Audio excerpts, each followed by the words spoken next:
Hej, witam was na kanale Hajkar. Z tej strony Michał i zapraszam na test Toyoty BZ4X. Tak, to jest nazwa modelu, która pewnie wielu z was wydaje się być po prostu dziwna i tak na początku faktycznie jest. Ale po szybkiej analizie jest ona logiczna i prosta do zapamiętania.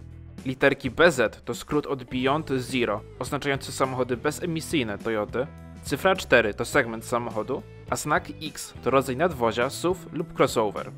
BZ4X jest też pierwszym w pełni elektrycznym modelem Toyoty, która od ponad 20 lat udoskonala napędy hybrydowe, doprowadzając je do perfekcji. Więc dzisiaj przekonamy się wspólnie, jak to doświadczenie przekłada się na elektryki. Zacznijmy jak zwykle od koloru. Mój egzemplarz ma szary lakier Precious Metal, a sama gama kolorów jest raczej stonowana. Ten biały i czerwony się trochę wyróżniają, a w wersji Executive dostajemy czarny dach. Przód jest raczej stonowany, z wyróżniającym się plastikowym elementem w górnej części maski, ładnymi reflektorami i przelotami powietrza po bokach. Z profilu widzimy mocno ściętą tylną szybę, czarne lusterka, a na błotniku wejście do ładowania z napisem Electric.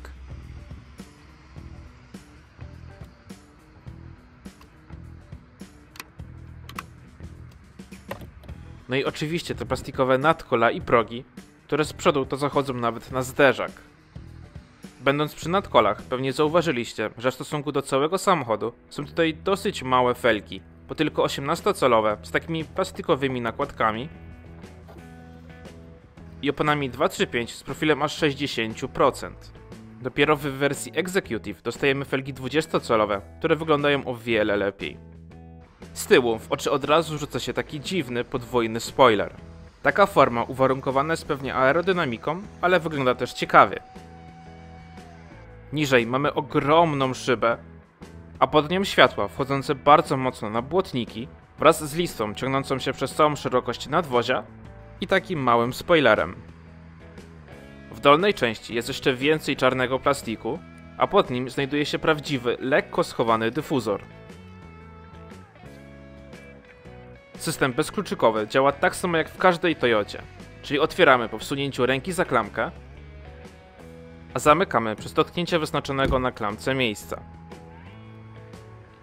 Przechodząc do wymiarów, BZ4X jest takim odpowiednikiem RAV4, jednak z o wiele większym rozstawem osi, wynoszącym aż 285 cm.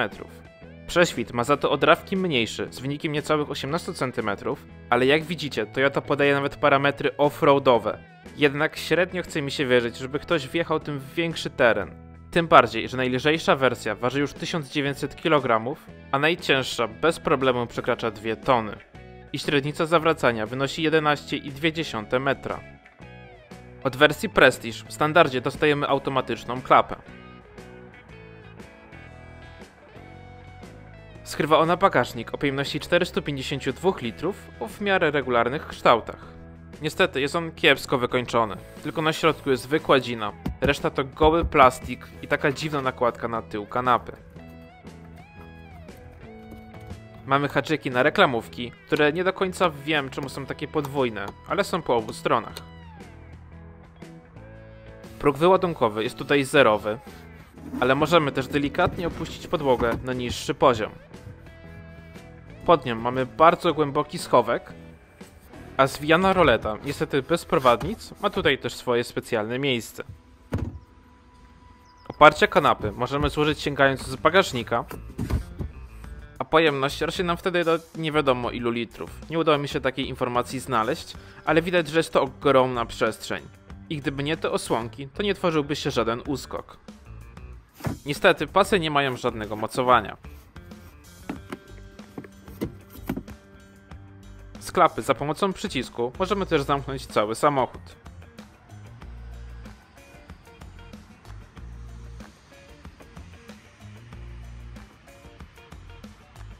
Zanim przejdziemy na kanapę, posłuchajmy jeszcze dźwięku zamykania drzwi.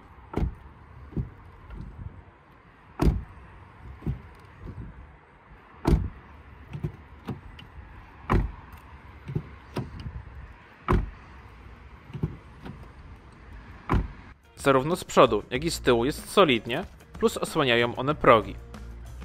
Tylne drzwi otwierają się też wystarczająco szeroko, aby wygodnie zająć miejsce.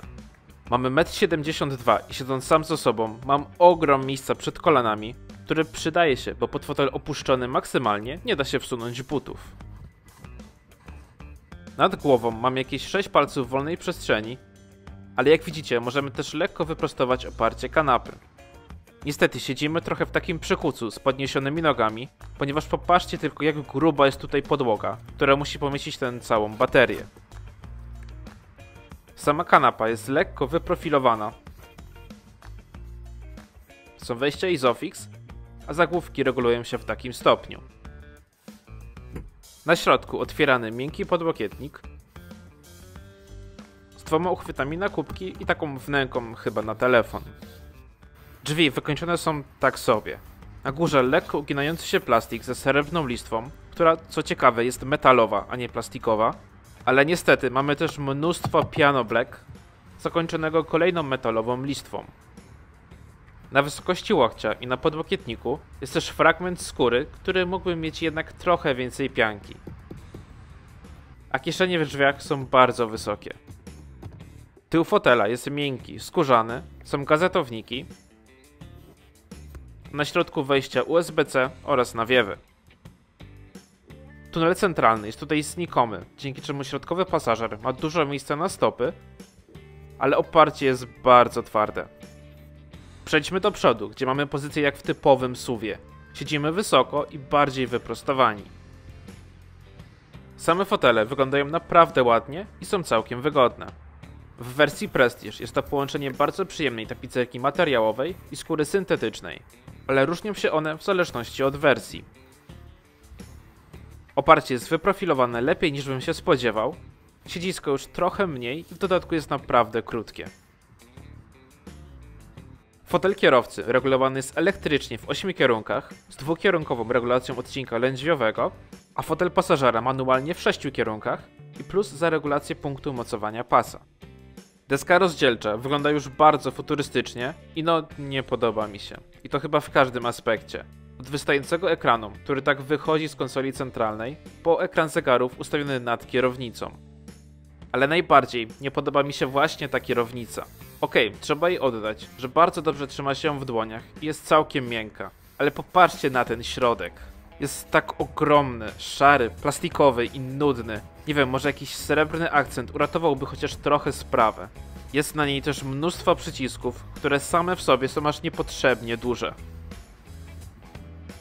A na kolumnie mamy taki czarny pasek, który tak naprawdę jest kamerą monitorującą, czy patrzymy na drogę i nie zasypiamy. Za kierownicą, a w zasadzie nad nią, znajduje się ekran zegarów cyfrowych z takimi dziwnymi plastikowymi ramionami. Ma on około 7 cali, jest niezbyt mocno rozbudowany, tym bardziej jak na samochód elektryczny, a także ma grafiki wyciągnięte z Yarisa Crossa czy Aygo Cross. Przynajmniej działa dobrze i szybko, a za jego pośrednictwem wybieramy sporo ustawień pojazdu. Z uwagi na jego umieszczenie niepotrzebny jest też head-up. Na środku mamy ekran głównych multimediów, tak połączony z konsolą centralną. Jest on ogromny, bo ma aż 12,3 cala i na szczęście już nowy system Toyoty. Działa on dobrze i bardzo szybko, a także sprawnie reaguje na dotyk. Ma ładne grafiki, rozbudowaną nawigację,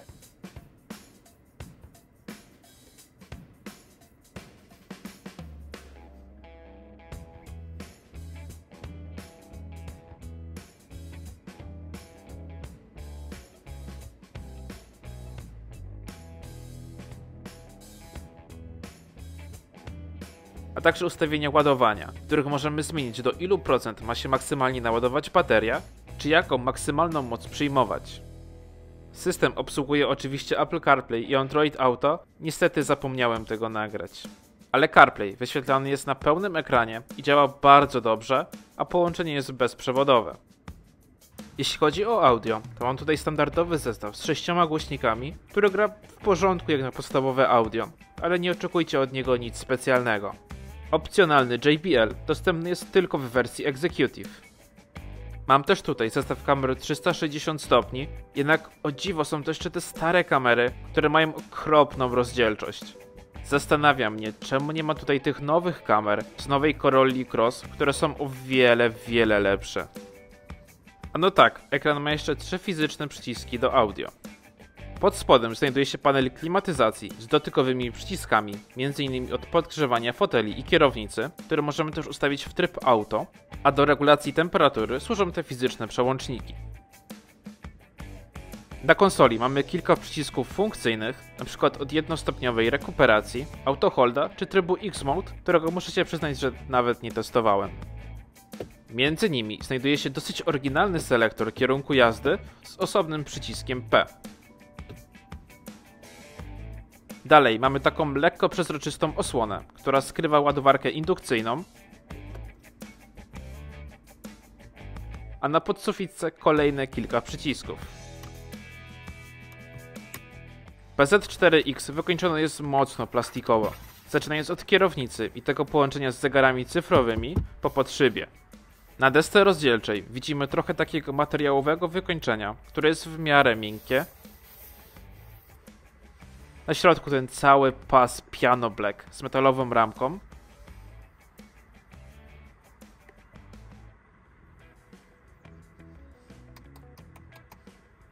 A boczki konsoli centralnej są twarde.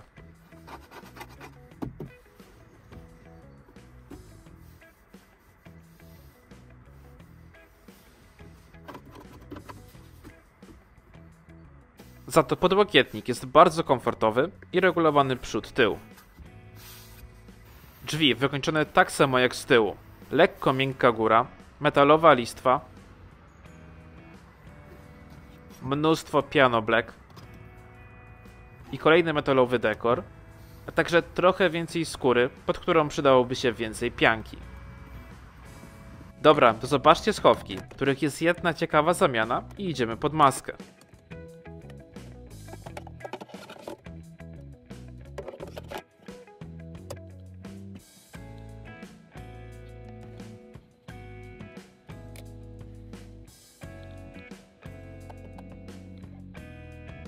Tak, w elektrycznej Toyocie maska się otwiera, ale niestety nie znalazło się tutaj miejsce na dodatkowy bagażnik na kable, a szkoda.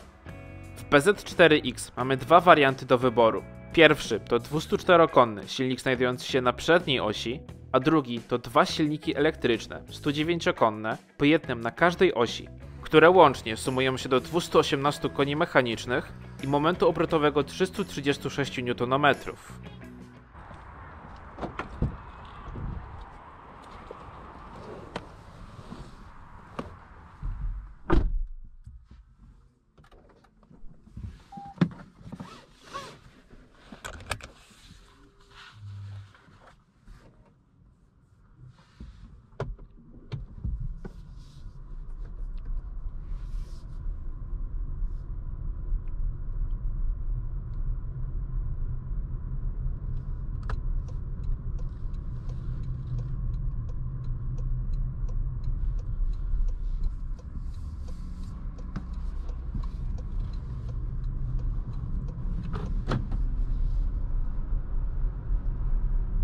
Zacznijmy od sprawdzenia ich osiągów.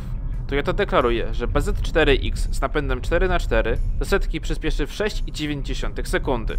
Zobaczmy, jaki poglądowy czas udało mi się osiągnąć.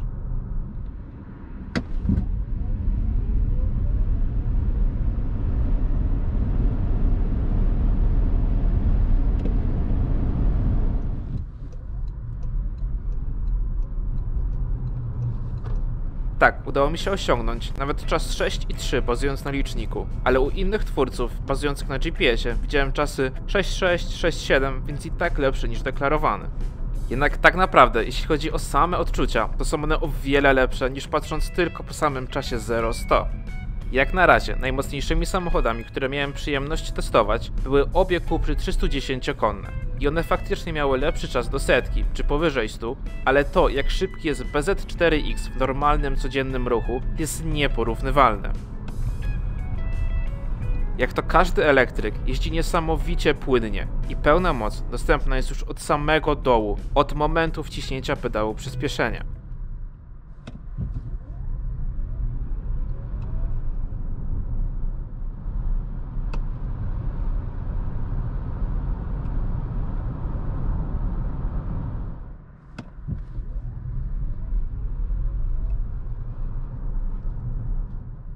Ciekawe jest też to, że niby jest to mocniejszy od Kia Niro EV, tylko o 14 koni, ale o mamo, odczuwa się to jak różnicę ze 100 koni i to niezależnie od trybu jazdy, których tak w sumie są tylko 2.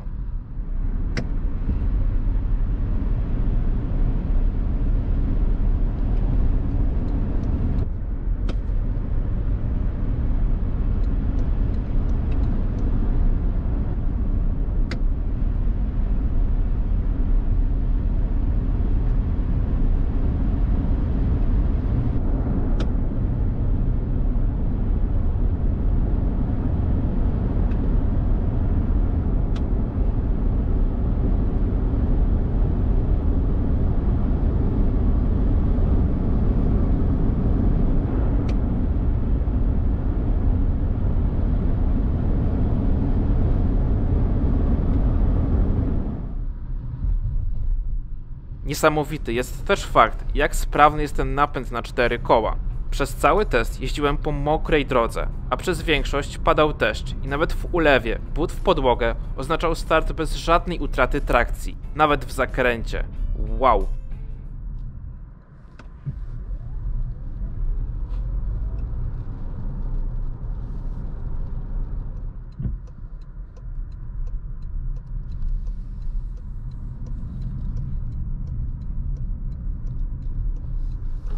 Ale. No właśnie. Niestety, jest też minus tego układu napędowego. Na pokładzie mamy baterię o pojemności 71,4 kWh, chyba brutto. Tutaj nie znalazłem 100% potwierdzenia, ale zakładam, że netto będzie około 65 do 68 kWh. Toyota podaje średnie zużycie energii na poziomie 16-18 kWh na 100 km i zasięg ponad 400 km. Uważam się za dosyć ekonomicznie jeżdżącego kierowcę i zwykle potrafię wykręcać naprawdę niskie wyniki. A w BZ4X jeździłem oczywiście cały czas z włączonym trybem rekuperacji, który niestety nie zatrzymuje w pełni samochodu jak w Kia Niro EV.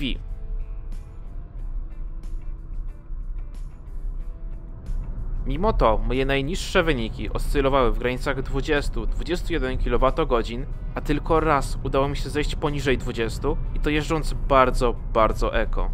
A po mocno dynamicznej jeździe w poniedziałek rano BZ4X zużył natomiast 27,6 kWh na 100 km, ale była to moja ostatnia trasa tym autem, więc chciałem się jeszcze trochę nacieszyć.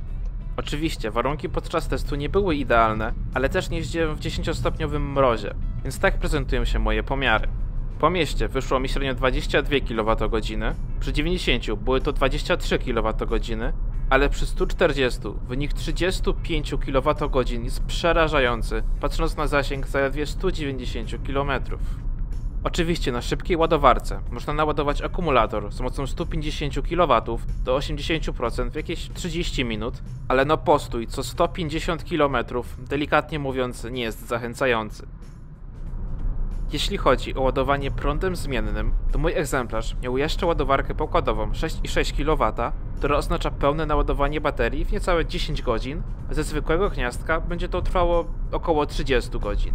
Nowe egzemplarze powinny już mieć ładowarkę pokładową 11 kW, co skróci czas ładowania z wallboxa do około 6 godzin.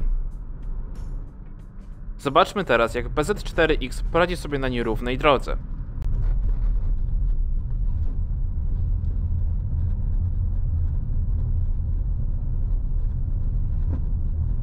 Muszę przyznać, że byłem zachwycony jego zawieszeniem. Kompletnie nie czuć tego, że jedziemy autem ważącym ponad 2 tony, które w dodatku ma zupełnie standardowe zawieszenie. Mniejszych nierówności nie czujemy praktycznie wcale, a dopiero większe dziury da się zauważyć, ale samochód pozostaje w pełni stabilny, a zawieszenie pracuje cicho. Układ kierowniczy działa natomiast lekko i pomimo fantastycznej trakcji czuć, że nie jest to samochód na szybkie pokonywanie zakrętów, mimo że jest w nich naprawdę stabilny. Wyjedźmy teraz na autostradę.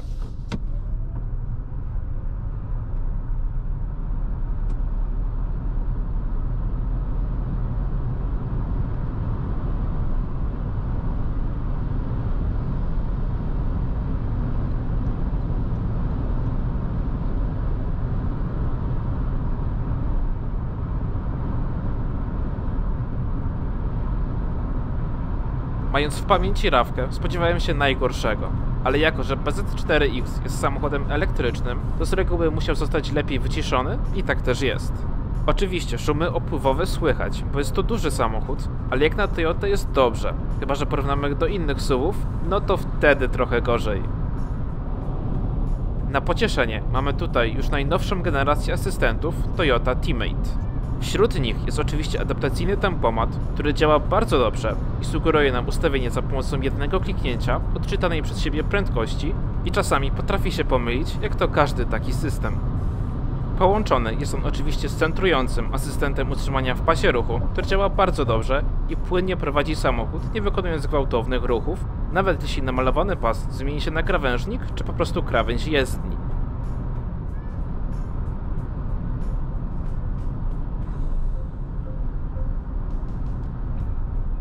Przy mocniejszym zakręcie, jak na moim teście szykany, ma już większe problemy i potrafi lekko wyjechać poza pas, jednak na szczęście nie przerywa w połowie swojej pracy.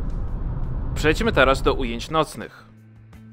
Po otwarciu zamka centralnego z przodu mamy ciemność, z boku pod lusterkami włączają się LEDowe lampki, a z tyłu również ciemność. Bagażnik oświetlony jest kiepsko jedną lampką LED.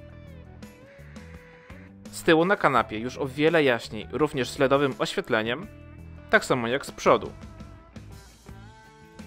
Zobaczymy, jak prezentuje się wnętrze po odpaleniu.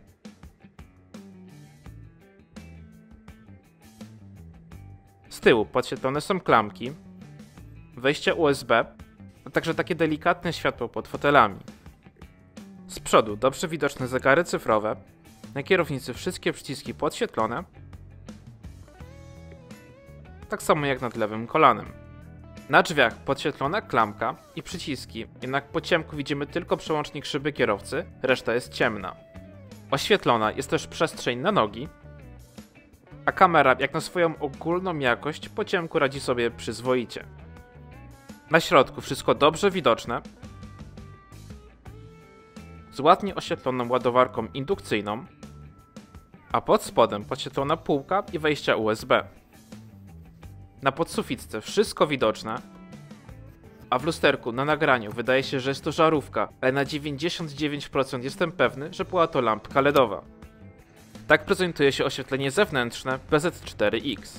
Z przodu widzimy bardzo ładne światła full LED podzielone na takie 4 segmenty z długim kierunkowskazem.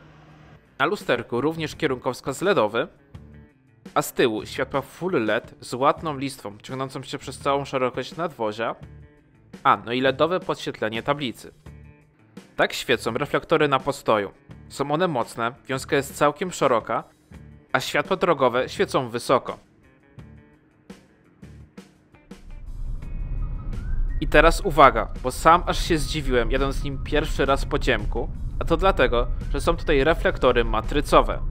Tak, Toyota nigdzie się tym nie chwali, ani w informacji prasowej, ani w katalogu czy cenniku, gdzie widzimy tylko wzmiankę o ich samopoziomowaniu.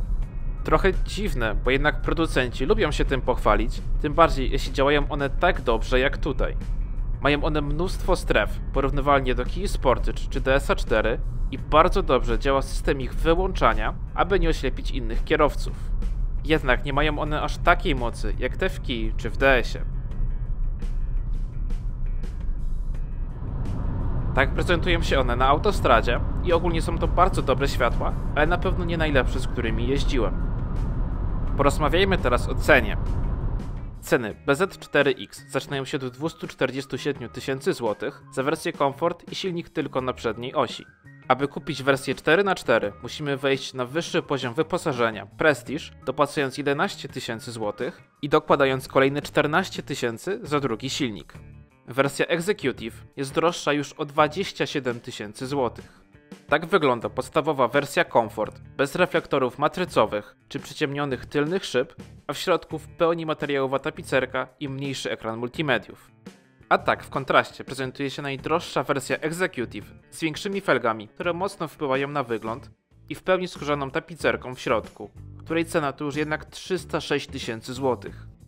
Najbardziej optymalnym wyborem wydaje się być wersja Prestige z napędem naprzód i pakietem Tech, której cena wynosi 264 000 złotych.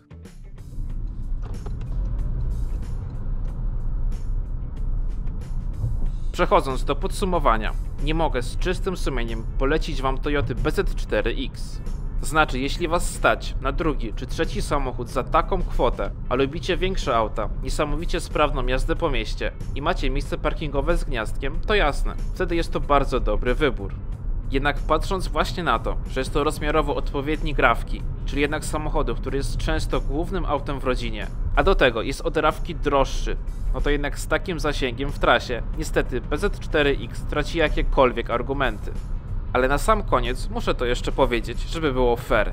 Dawno nie miałem takiej frajdy z przepisowej jazdy i z samych przeciążeń, które generuje ten samochód. Naprawdę. Także dzięki za oglądanie.